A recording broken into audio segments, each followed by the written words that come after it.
Hey, what's going on guys, it's Bagas here, and today we're making a transatlantic journey from the last documentary with Dinosaur Britain. God damn it, why am I even trying to make these reviews seem connected? I didn't even plan this for it to be the next review. Anyways, yeah, let's just get on with the review itself. Dinosaur Britain is a two-part documentary focusing on, as you could probably guess, the dinosaurs of Great Britain. The format is probably the most different out of all the documentaries we've covered. In this, presenter Ellie Harrison, alongside paleontologist Dean Lomax, who by the way is someone you should definitely check out if you're interested in the field of paleontology, especially ichthyosaurs. And they both go around Britain and look at the actual fossils of the animals themselves to describe said animal. The dinosaurs are mostly portrayed as roaming around in modern day, interacting with the people and other stuff, or in their natural habitat. After a brief introduction to the premise, we see arguably the flagship Dinosaur Britain, baryonyx, and its fish-eating adaptations. Also, side note, since this documentary is more on the informative side as opposed to storytelling, I'll mostly just be mentioning the dinosaurs, as the best way for you guys to view it is by watching it for yourself. You know, at this point, that statement should be a channel trademark or something. We then get to see the history of the first dinosaur ever discovered, Megalosaurus, as it casually rampages through the city. We then see an iguanodon showing off his thumb spike, a dubious dromaeosaur species called Nuthesis, I think I pronounced that very wrong, alongside a reference to Jurassic Park, and finally, a mystery of how an early ancestor to ankylosaurids and stegosaurids, called Scelidosaurus, ended up dying on the bottom of the ocean. Turns out they were just bad swimmers and ended up being scavenged by an ichthyosaur. Episode 2 starts out in Loch Ness and a plesiosaur, naturally, before introducing the large sauropods Cetiosaurus, the tiny omnivorous theropod Echinoodon, Proceratosaurus, the early ancestor to Tyrannosaurus, and also I think that's the same guy from T-Rex and Evolutionary Journey, which we reviewed last week, check it out. Well, actually not last week, last 2 weeks, check it out. We then see an injury analysis of a Neovenator, which has a broken rib, a stubbed toe, and a vertebrae injury, alongside a Mantellisaurus with a bent spine and numerous teeth injuries from the Neovenator. Oh, and we see the actual hunt itself. We also meet Decenturus, which, holy crap, is really tall, a live fossil hunting on the beach, and a new discovery in Welsh, which is now called Dracoraptor. The documentary ends with a short recap of the journey we've been on.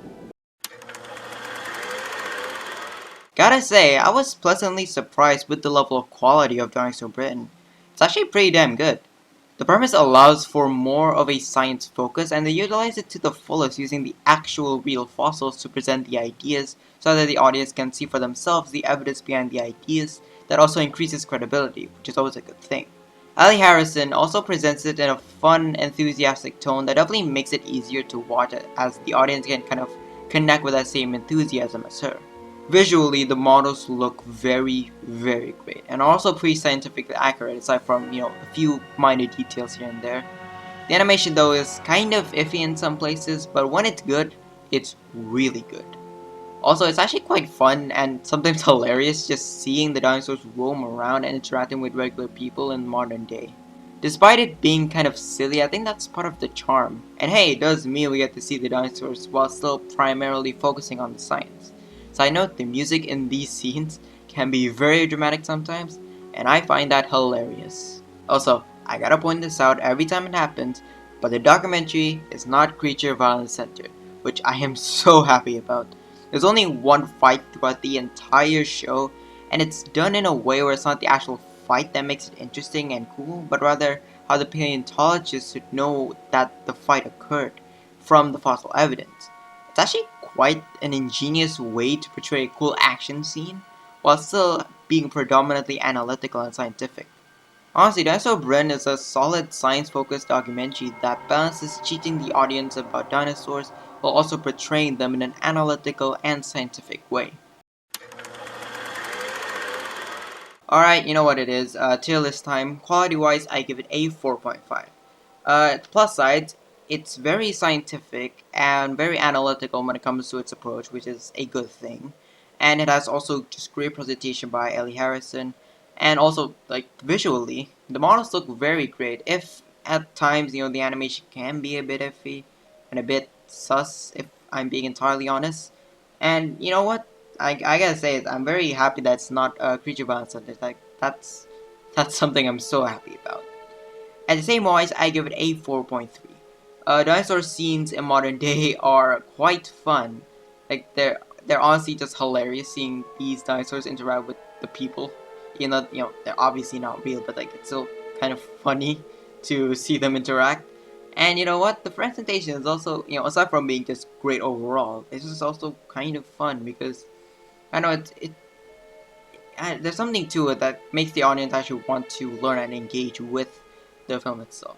Now, the only downside is that it's not really a traditional nature documentary format, like Wild with Dinosaurs or something, or even, heck, Chased by Sea Monsters, I'd say. So it's not as entertaining as a whole because it's very science-focused. It's actually kind of similar to Big Al Uncovered, the format of Big Al Uncovered, so yeah, I mean, it's not as inherently entertaining as some of those other documentaries, but I gotta say, the dinosaur scenes in modern day definitely do make up for that. Rewatchability wise, I give it a 4.3. It's only 90 minutes, so 45 minutes per episode, and there's only two. So it's definitely not gonna take up a whole lot of time. It's around half of one with dinosaurs. But, the only thing is that you might not have much of a reason to revisit it, aside from reviewing the science, or you're just seeing those clips of the dinosaurs in modern day. I think that's also another fun reason to rewatch it. And as for my personal opinion, I give it a 4.2. Now, even though I said it's pretty good, I don't really have any strong feelings towards it, like, not any strong personal feelings towards it. So, I don't hate it, I don't hate it, I don't, well, I don't want to say that, like, I don't feel strongly towards it, but I don't hate it, so that's always a plus. And that gives it a total score of 17.3, putting it at the bottom of A tier. Hope you enjoyed the video. If you did, be sure to leave a like and subscribe, and as you can clearly see, the lighting is absolutely atrocious. And I'm wearing I'm wearing a dark green shirt, which is also not helping. But, yeah, the lighting is absolutely terrible. I'm basically in a black and white film, pretty much.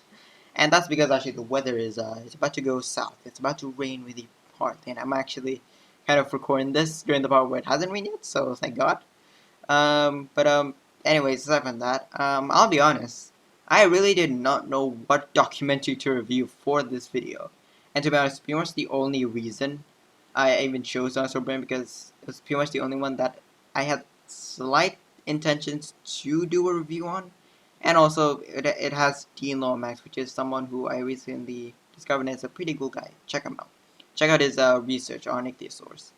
But, I think I've honestly gone to the point where I've reviewed all of the quote-unquote core documentaries, the one with series, prehistoric park, all that other jazz, that I really have to kind of scrape the bottom of the barrel to find one that I think is worth reviewing, and one that I actually want to review myself, because obviously I can review stuff like Jurassic Fight Club, but like I don't want to review that stuff, because that'll only bring me pain.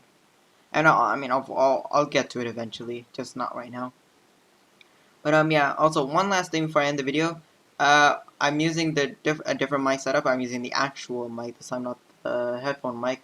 So compare this audio with the last video's audio, and let me know which one you guys prefer. So I personally just prefer using the headphone mic because it's easier, and I think the audio sounds the same. I haven't edited this, so I can't really tell from now. But yeah, let me know which which audio format setup you guys prefer. But yeah, I'll see you in the next video. Bye.